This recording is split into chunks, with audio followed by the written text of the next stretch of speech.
Fan dance is an accessible grade 2 piece of music, and for the classification that this piece was intended for, there's almost always an obligatory pizzicato section somewhere in the piece.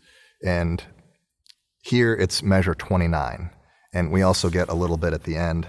If something is going to go wrong in fan dance, it's probably going to be the pizzicato section. And when I mean go wrong, I mean it's, the wheels are going to come off the bus type of thing. And so we need to be aware of that, and we need to spend a lot of time on the pizzicato sections so that they're stable and the students can play them consistently. I think in a lot of ways, pizzicato is harder than arco. It's really easy to rush with pizzicato, particularly in younger players.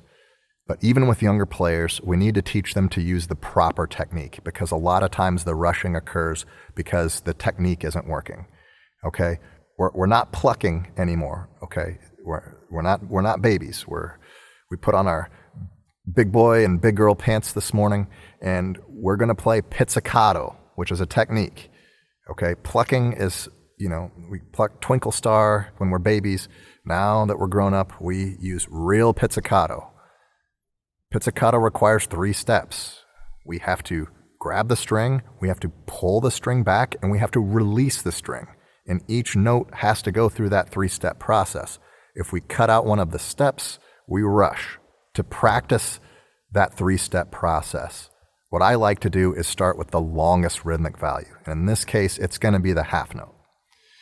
Everybody's got a half note at some point, and I'm just going to set a metronome at 120, and I'm just going to have them play on beats 1 and 3, simulating half notes. And I'm going to make them say out loud, grab, pull, release every time they play. So they're going to play on beat 1 and beat 3, 1 and beat 3, right with the metronome. So on beat 1 and beat 3, they should be saying release, grab, pull, release, grab, pull, release for as long as you want to do it with them. You can have them do it on an open D. And I would encourage you to have the whole orchestra do it on open D. Once they get good at that, then you can scale down to quarter notes and see if they can grab, pull, release on the quarter notes, still on open D. And then what you can do is see if they can grab, pull, release on the 8th notes. Once the students are able to do all 3 of those rhythms, you can start mixing and matching the rhythms as it applies to fan dance.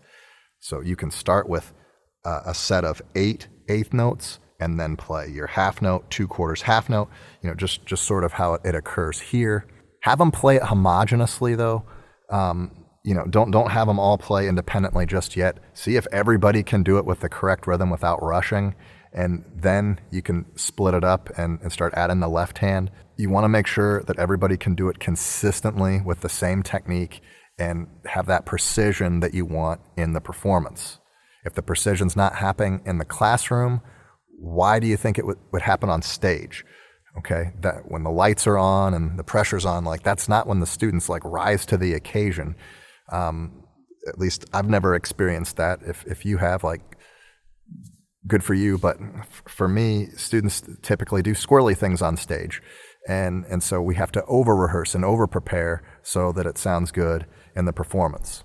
Once you start adding the left hand and doing it all together, there are still some things that you can do. Of course, you can keep the metronome going. If you've got a strong pianist, there is a piano part to this, and that might help keep things together. Now, the piano part doesn't 100% match up with everything. It doesn't have a lot of the half notes. They leave out some notes to make it more accessible to your pianist, but it still might help solidify the tempo, especially if you've got a really strong musician on the part that's going to really hold down the tempo. It might help to keep everybody on the same spot. Now, they have a recording of this on the publisher's site, and you can have your students play the section right along with the recording so that they can play right along with another orchestra, and the orchestra in the recording stays with the beat fairly well. So that might be a cool thing that you can do with your orchestra, is have them play along with the studio orchestra. But there's a lot of rehearsal strategies that can get your students to play pizzicato within tempo. Now, establishing the technique is mission critical. That's the most important thing. And then after that, the next most important thing is getting the students to watch you. Now, as a conductor, as a director, you can do some things that are unpredictable that make the students have to watch you. If they don't have to watch you, they're not gonna watch you. So let's take a look right here at measure 29. You've got this whole note in the second violin section, and then the pizzicato begins on beat 3 in the cello and bass section. Do not give beat 2. You're gonna wanna use your passive conducting here. If you give beat 2, you're a human metronome and they don't have to watch you. Now, just as an exercise, and again, warn your students that you're gonna do this and say, hey, I'm gonna give you beat 3, don't come in until I give it to you. And that way, at 29, you're sustaining for the viola section, then you're gonna look at your cello bass section, and then you give them beat 3. In context, it's going to be 1, 2, 3, and 4 end. You're not gonna go 1, 2, 3, and 4 end, because there's no reason for them to watch if you're just gonna be a human metronome.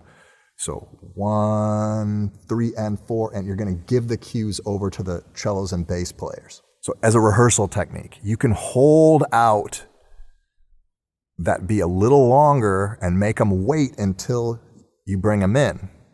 And that's gonna force them to watch you. Again, warn them you're gonna do this first, because I don't really like to play gotcha games with my orchestra students. And the reason why is I don't ever remember a rehearsal that I've been in where I've been publicly embarrassed or ridiculed that I've had a good time in. And so I try to extend that same courtesy to my students and make them feel comfortable in the classroom. So I warn them, it's like, I'm gonna hold this note and wait until I give you beat 3. And then I don't make it an individual thing where it's like, gotcha, you came in. What I do is I'm gonna say, let's see how many people are able to follow me. And then we're gonna do it again, and we're gonna see if more people can follow me. And the end goal is going to be everybody follows me, nobody plays before I give you beat 3. So that's sort of the process that I use. And instead of singling out individuals in my cello and bass sections, what I'm doing is I'm rewarding the positive action, okay? Because they're already gonna be insecure. When you're a 12-year-old, you feel like everybody's watching you all the time, and then the older you get, the more you realize nobody cares about you. That's just kind of the progression of maturity in life. But in this case, like, I just don't want to put the spotlight on them. I want to reward the good behavior, and I want to get more people up into that category. Now, when the violas come in, third violins, if you got third violins, second violins, first violins, I like to cue everybody in as they come in.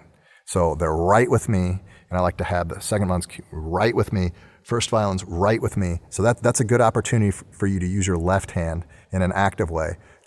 Don't just mirror and beat time with both hands. I would definitely invite your violas in, invite your second violins, and invite your first violins. That's one way you could do it. If you want more precise thing, you could do the throw the dart technique. So on beat 4, you're gonna pull back, and then beat 1, you throw the dart. Same thing, you can throw darts here. You can throw darts here. Since it's a pizzicato section, I think that could be more effective because it has that precision, that has that pulling effect. So it might match the technique that they're doing a little bit more, instead of the welcoming technique. So a lot of times I like to use the welcoming technique because it welcomes everybody in. The dart's more specific, like you come in.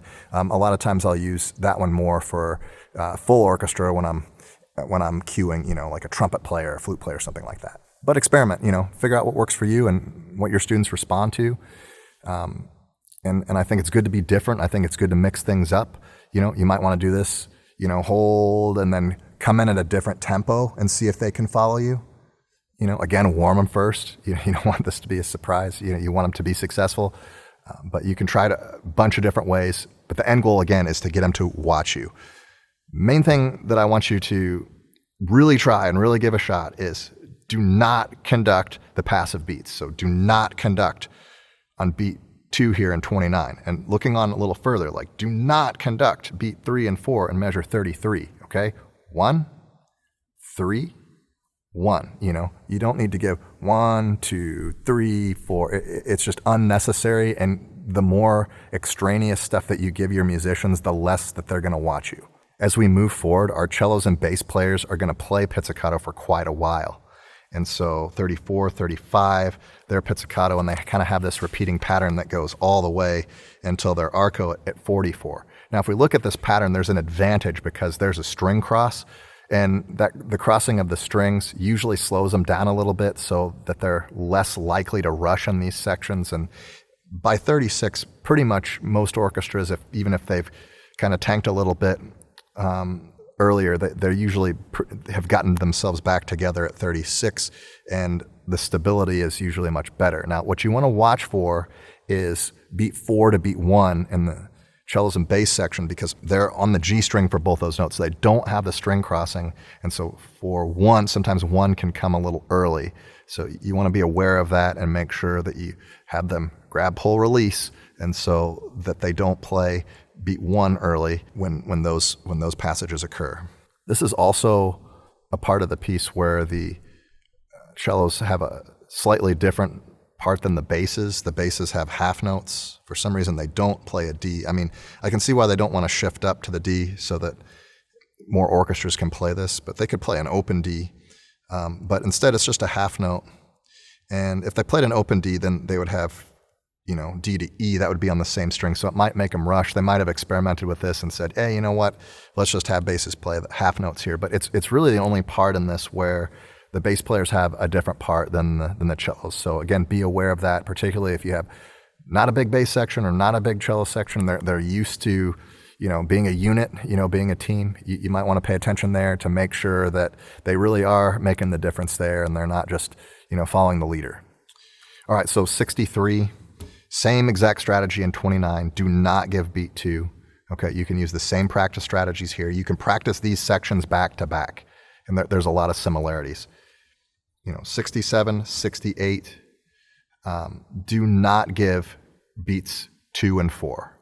1, 3, 1, 3 for low strings. You know what? I wouldn't even add the left hand in at all. I would just do it with the right hand. Just 1, 3, 1, and then 3 for your cellos and basses, and we're done. So those are some strategies for the pizzicato sections, and I hope they work well for you, especially with a younger orchestra. I wouldn't say it's beyond the realm of possibility that you could do this with a strong beginner orchestra, but you can take this and also apply it to what you would do with a beginning orchestra that had the same obligatory pizzicato section.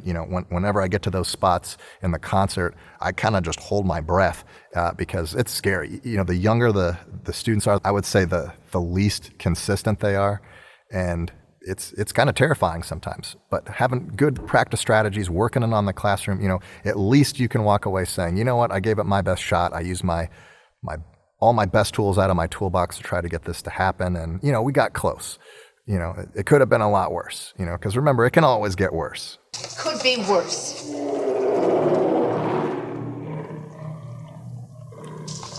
It's worse. In the next video, I'm going to go over some common problems, some things that I hear, and talk about some of the things that are here that are unusual. And a lot of times when we have things that are unusual, that's where the students make mistakes. And so we'll go over those in the next video, and I'll point out some things so that you can make sure that your students are playing fan dance as accurately as possible. And we'll see you in the next one.